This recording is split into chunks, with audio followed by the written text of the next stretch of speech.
And when it comes to human relationships, romantic relationships, why are people having affairs? Why are people going to drinking, gambling, doing unhealthy things? It's often to escape this feeling of disconnection, to escape the loneliness. And the loneliest place you can be, oftentimes, is inside of a relationship. Because it's there, supposed to provide you with connection and comfort. But when you don't have that, the contrast to what you would like to have and what you're actually getting is so jarring that we go to, medicate ourselves or numb ourselves, with different methods, right? So what's the solution? How to overcome it? Or there are maybe three simple steps that people can take. I think reconnection is important, and maybe this is particularly relevant in the Singapore context. In many traditional cultures, we are very hesitant to discuss difficult things. We are conflict avoiders. We want to preserve the peace. So if you never talk about it, then how do you know how to make each other feel better? Right? Between you and your partner, if your MO is, let's never discuss difficult things, you're not giving your partner the opportunity to actually give you something better. And often then we spend 20 years, 30 years with the assumption, well, they never wanted to support this thing I did. But when you actually say it, and I see this, I've worked with couples in their 50s to their 20s, they sit down and they look at each other and they're like, oh, I never knew you thought that. That's not what I meant. I was actually trying to help, but the other person misinterpreted it as a rejection. Communication is really important. But before communication, I would say awareness is the precursor. Because you have to have something to communicate about. And most of us are communicating about the wrong things, like, oh, you didn't do the laundry, or, you left the dishes in the sink. Well, it's not about the event. It's about the meaning. And the reason we get worked up is because we think this event means something big for life. For example, my mother was a stay-at-home wife and she suffered so much doing all the chores alone. I'm a career woman. So if you leave your socks outside the washing machine and didn't put them in, that means you're trying to turn me into my mother. That kind of story is what gets people worked up. So first, develop awareness of the things that really matter to you, the things that really bother you, and what outcome you would like to have. So number one. And then number two is articulate that awareness, right? So communicate now with your partner.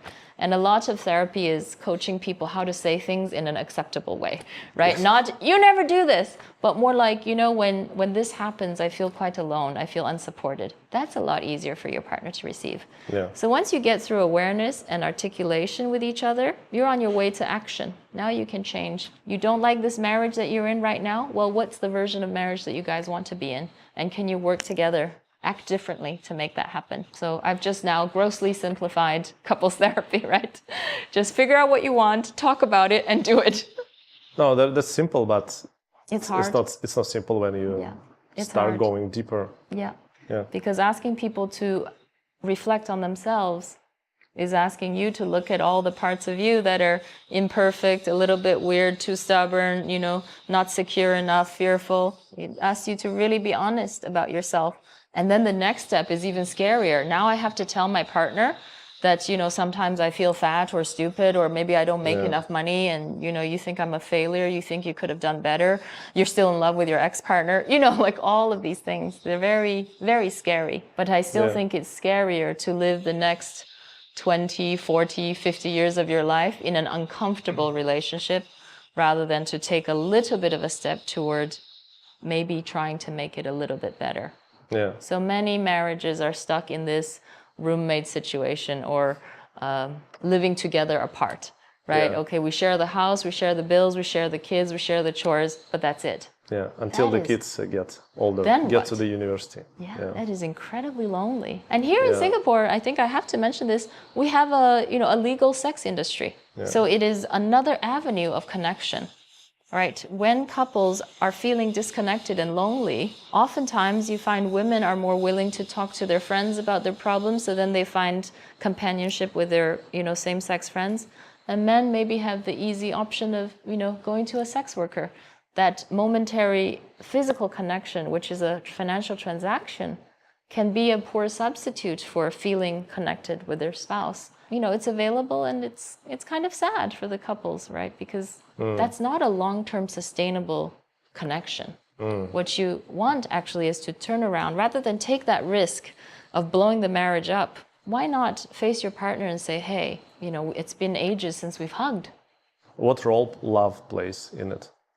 Is there a thing for you? What role does love play? Of course, love plays a role, but I think love, you know, every couple also along the spectrum of sibling, family kind of love to erotic, I want to always, you know, be making love to you kind of love. There's a whole spectrum, and you will travel this spectrum through your lifetime as well. There will be different periods. You can move forward, you can move back. Yeah. So I think love very much plays a place, because love then gives us the capacity to be kind, compassionate, and curious about the other person. I do see a lot of couples who, because they have been disconnected for so many years, it's very hard to dig up the love. It's resentment. It's, you know, you made my life miserable, or you made me feel alone all these years. That's hard, right? Without that ounce of love and kindness and willingness to try, we cannot work together.